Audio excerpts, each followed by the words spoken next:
We're going to take a closer look at the military's failure to diagnose and treat the signature wound of the Iraq War, traumatic brain injury, or TBI. A Pentagon memo uncovered this morning by USA Today warns that the military lacks a comprehensive plan to identify and care for soldiers with TBI. And on Capitol Hill, House Democrats called for $450 million to research and treat TBI.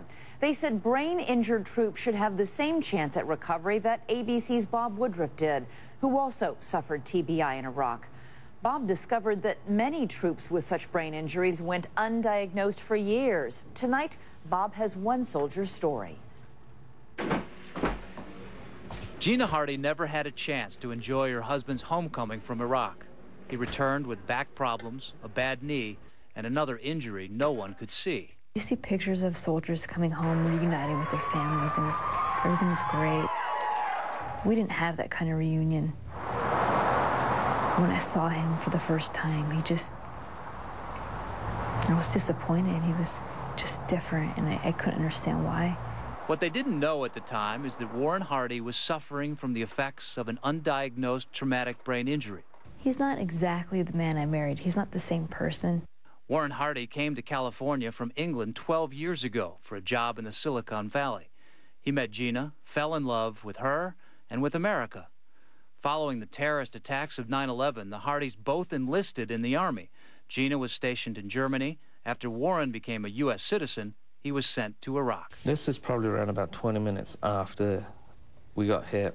A few months into his tour, his armored vehicle rolled over a bomb, and the explosion whipped Hardy violently around inside.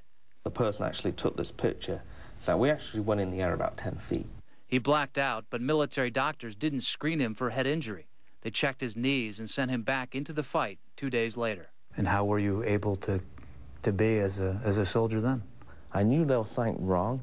I was always banging my head against different obstacles, and it's like my memory of what's around me wasn't keeping that information. What's this? When Warren Hardy returned to California, his family grew and grew and grew. He was still having problems with concentration. His memory was failing, and he found he was unable to return to work. I couldn't even comprehend a paragraph of this complex stuff. It just, nothing ever sunk in. And the harder I tried, the more frustrated I got. I used to be a software engineer. I had an incredible memory, and now I'm struggling. It wasn't until 2 years after his injury that doctors at the VA finally diagnosed Hardy with traumatic brain injury. The bottom line is people return to their communities, and they carry their head injuries. Well, there are many of them that carry the effects for life. Do you think he'll improve? I can't say, but you know, he's still my husband. I still made a commitment, and I still love him more than anything. Warren Hardy fears there may be thousands of other returning servicemen suffering in silence. It's not that the military is leaving you behind, Hardy says. It's that they don't know they are leaving you behind. Bob Woodruff, ABC News, Campbell, California. The Hardys do have one less thing to worry about. Friends and neighbors raised more than $90,000, allowing them to make a down payment on a home.